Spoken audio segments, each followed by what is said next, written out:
Hello, hello, hello. This is day 4 of 7 days to better cycling. Now, one of the first things that I wanted to start off with is to remember to drink water, because water hydrates yourself. Whether you're in hot and cold environments, you still dehydrate. So here's to drinking water.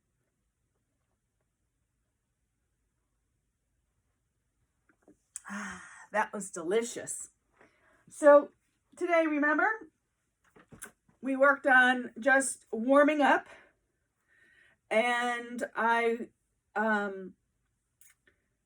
had you go at speed 1 for the first day, and then I went to speed 2, and then the third setting. And today I want you to go, each day, I want you to go up 1. And on your final day, which is day 7 or more, you would go all the way up to 6 and all the way back down. So getting your foot on your right hand lower pedal, you then step up on your bicycle, keeping your weight centered, and I'm on number 1. Now, of course, this class is only 5 minutes, because I want you to practice. And I want you to, it's very hard to upload something, and I don't want you to get bored while you're, watching and not practicing. So again, today I'm doing my first 10 minutes of a warm-up, which I highly recommend.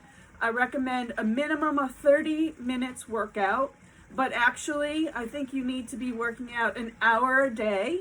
For those that are getting back into cycling, I think that you need to do something like maybe 30 minutes, and then if you need to take a break, take another 30 minutes.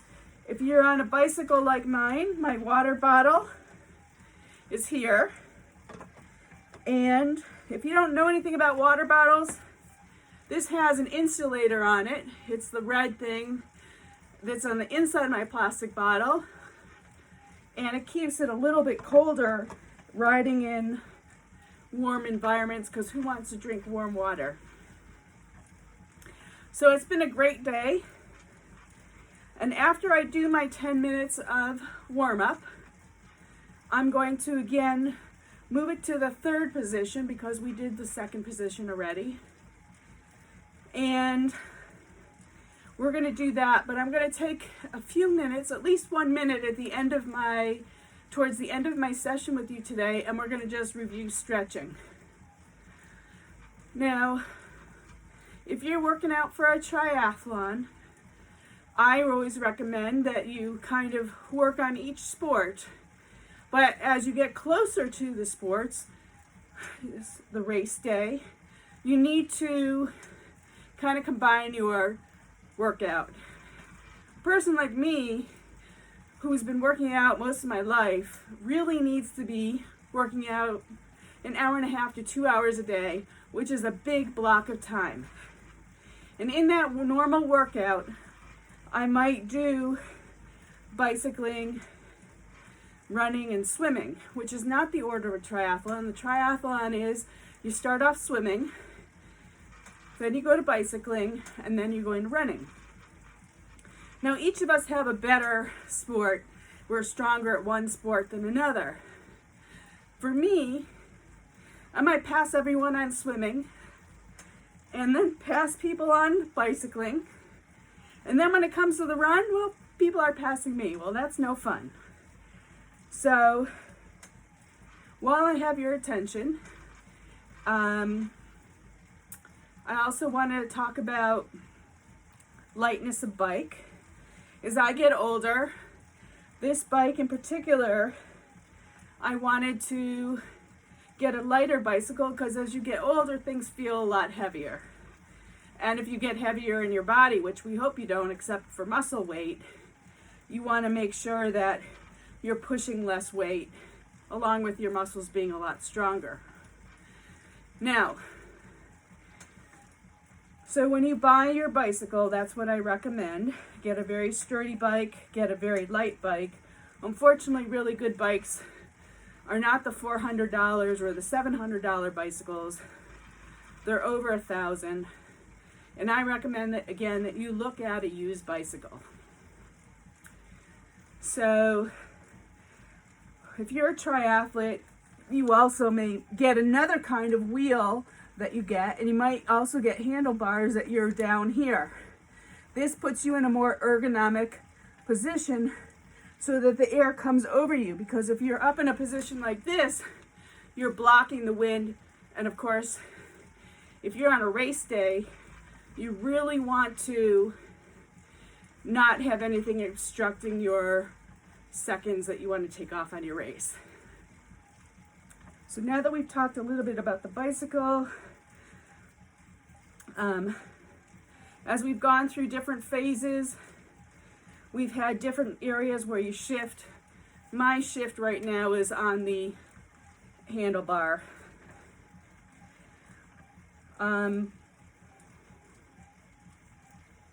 So that's that on a bicycle. I'm sure you can get a lot of help, but I would do your homework on bicycles. And each bicycle is kind of different. If you're a touring bicyclist and you're not a racer, you may look for different things, but I still recommend getting a very light, durable bicycle. When you look at the different metals that a bicycle is made from, one might be more giving than another.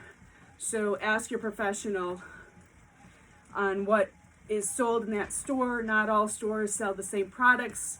So a Trek, a Specialized, Cannondale, Giant, whatever bicycle, those are very mainstream bikes. And this is an Orbea from Spain.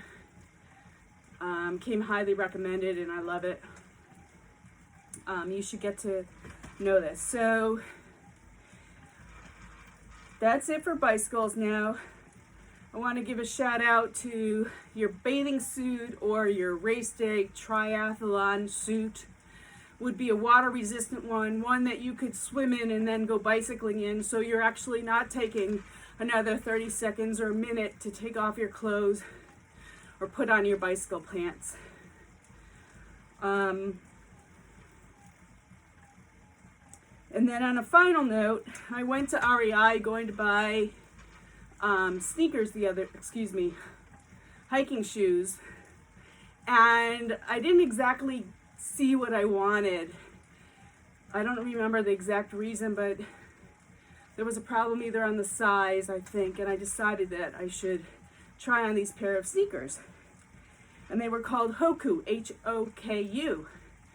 And I'm like, oh my God, these are so comfortable. I'm abandoning my need for hiking shoes, and I bought these. And they've got a really thick cushion. As you get older, you might be concerned about running on your knees. So that's a problem. So I really love these, and now I'm back running a whopping 2 miles. And I'm really a sprinter, so anything between 2 and 5 miles is probably a good distance for me. And when I do a triathlon, you know, as I said, people sometimes pass me. But the most important thing, if you're racing or anything in life, finish what you set out to do and make it a good one. So on that note, I'm going to stop pedaling, and I'm just going to review some stretches just in case you don't know any. And actually, it's already 8:56. Oh my God, what a long, much longer than I anticipated. So we're going to go like this, and you're going to go like this, and you're going to hold each position. You might put your foot on the bike, stretch, bend down, do it for each leg. And in some classes, if you're taking a class in a training studio, you might put your foot on the pedal and stretch it out. In this case, your foot is flexed like this. You're pushing forward, it's stretching out the back of your calf. Each one of those need to be done. And when you ride a bicycle, you need to stretch out your back like that on each side. And something that we do in capoeira class is we actually move the head like this and then go back. And I, for one, I'm actually feeling it in my neck. I can hear the bones or cartilage making a little bit of noise. Then going like this, stretch the neck this way, stretch the neck that way. Again, a lot slower than what I'm showing you.